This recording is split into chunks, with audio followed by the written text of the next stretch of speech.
When I was only 23, I started my counseling residency at the Calgary Counseling Center and was meant to work with domestic violence offenders. This was quite the challenge, as I was working primarily with men, and also I was working in an area that I didn't quite understand, because it was completely foreign to me, living in a household where my father was very respectful to women, to have men who were being violent and getting charged for those violences against women.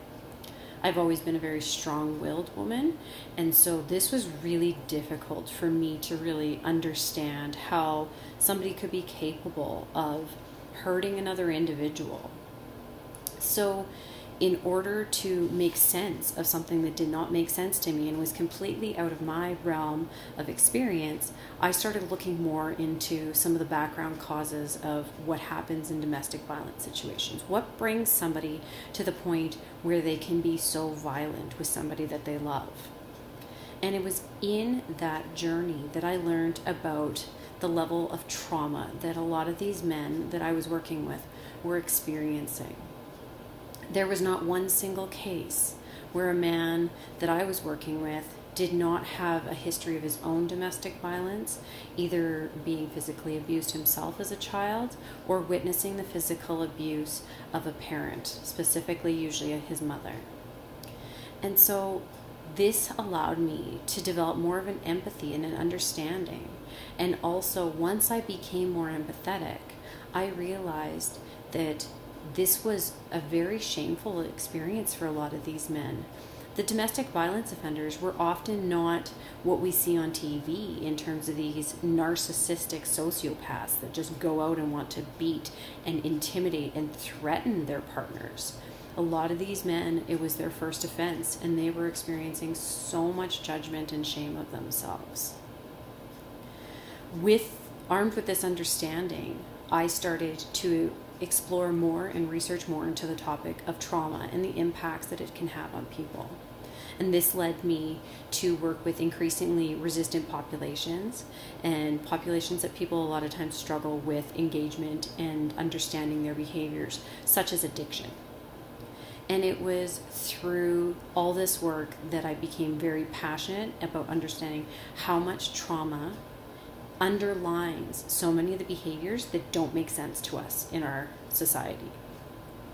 Behaviors like that guy that just gets so frustrated in traffic that he's fingering you and calling you names, and just the anger seems completely unreasonable given what's going on in that circumstance. Or even the coworker that just seems completely difficult to be able to connect with. And it also helped me to understand how often there are people that are seeking out medical treatments that don't get what they need because they will come across as very resistant and difficult and really challenging to therapists, to medical doctors, and to other healing professionals. And if we only take the presenting behavior without understanding where the behavior comes from, we risk not being able to create the healing environment that they need and re-injuring these people.